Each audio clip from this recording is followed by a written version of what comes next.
जी, पंडित छन्नूलाल मिश्र जी का जाना बहुत बड़ी क्षति है पूरी भारतीय संगीत के लिए, काशी के संगीत के लिए और उस पूरी भारतीय संगीत परंपरा के लिए जिसमें भक्ति है, अध्यात्म है, रस है, माधुर्य है और एक ऐसी शैली है जो सीधे श्रोताओं के साथ एक तादात्म्य स्थापित कर लेती है।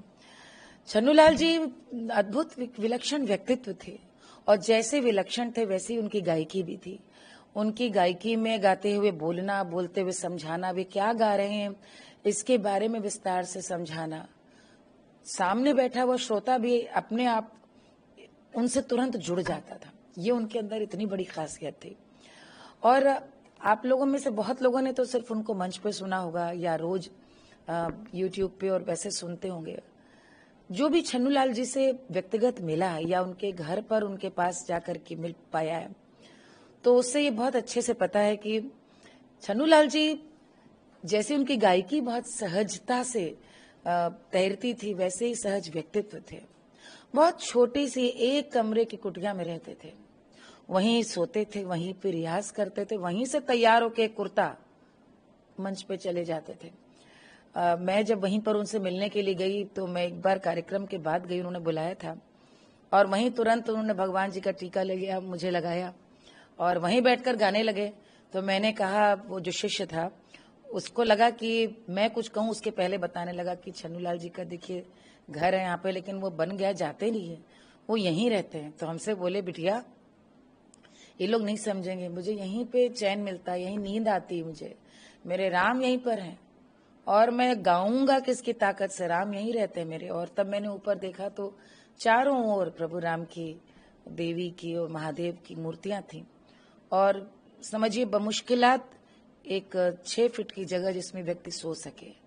ऐसे लोग, इनकी साधकों की हम लोगों ने कथाएं सुनी है, देखा बहुत कम लोगों को है, क्योंकि आज हम इतने भौतिकवाद के समय में रह रहे हैं जहां 4 पैसा आया, जहां प्रतिष्ठा मिली, व्यक्ति तुरंत उसका एक अलग ही उसका अर्थ हो जाता है। लेकिन छन्नूलाल जी ऐसे नहीं थे और उसका शायद कारण ये है कि उनकी जो मूल यात्रा थी, बहुत समय तक उन्होंने काशी में सिखाया, संगीत विद्यालय में सिखाया, कितने शिष्यों को तैयार किया और उसके बाद मानस का, प्रभु राम की वास्तव में उन पे इतनी कृपा थी, मानस उनको न सिर्फ कंठस्थ थी बल्कि उनके हृदय में राम बसे थे। प्रभु राम के जीवन की पूरी कथा को जिस मनोयोग से सुनाते थे।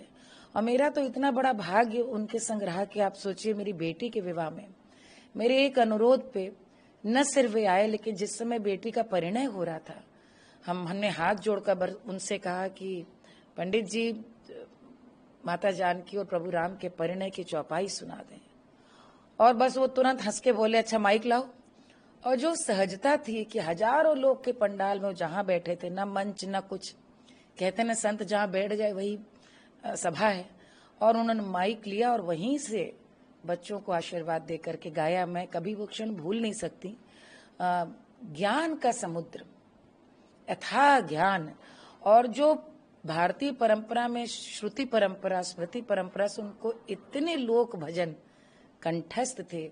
आप उनसे फरमाइश करें, यदि वे जगदम्बा की देवी, मुझे याद है एक कार्यक्रम में वे सामने बैठे थे और शास्त्रीय संगीत का गायन था, मुझे देख लिया और बोले कि आज मालिनी, आज ये बहुत गाती, मैं आज इनको देवी गीत सुनाऊंगा। और उन्होंने इतना सुंदर बागेश्वरी गा रहे थे, बागेश्वरी में ही देवी का गीत सुनाना आरंभ किया। और मुझको ये लगा कि इस प्रकार से तन मन और कंठ को सबको साधना, ये साधारण बात नहीं। और एक बात एक कलाकार होने के नाते अवश्य कहूंगी, जिसके लिए बहुत बड़ा योगदान छन्नूलाल मिश्र जी का है भारतीय संगीत को। उन्होंने लोक तत्व को बहुत आदर के साथ शास्त्रीय संगीत के भीतर प्रतिष्ठित किया। देखिए, लोक तो है ही, लोक के बिना शास्त्र नहीं है, लेकिन एक समय आ गया था लोग शास्त्रीयता में उलझकर लोक से परहेज करने लगे थे। पंडित जी ने बड़े सम्मान के साथ वो गायन कर रहे हैं, राग गाया, ठुमरी गाई, दादरा गाया, उसी में एक कजरी गाया, उसी में एक झूला भी गाया, उसी में जो कहीं ना कहीं वो परंपरा हमारी गुरु की भी, वो काशी की परंपरा रही है। अप्पा जी भी, हमारी गुरु गिरजा देवी जी भी ऐसे ही करती थी। और वो उनका बहुत बड़ा योगदान है। और शायद यही कारण है कि उनकी वो सहजता, सरलता दर्शकों, श्रोताओं को इतनी भाई कि 16 साल का बालक भी उतने ही आदर के साथ छन्नूलाल जी को सुनता था जितनी श्रद्धा से एक 70 वर्ष का श्रोता सुनता था। मैं यही कामना करूंगी नारायण से कि वे अपने चरणों में उनको स्थान दे और महादेव उनको मोक्ष प्रदान करे।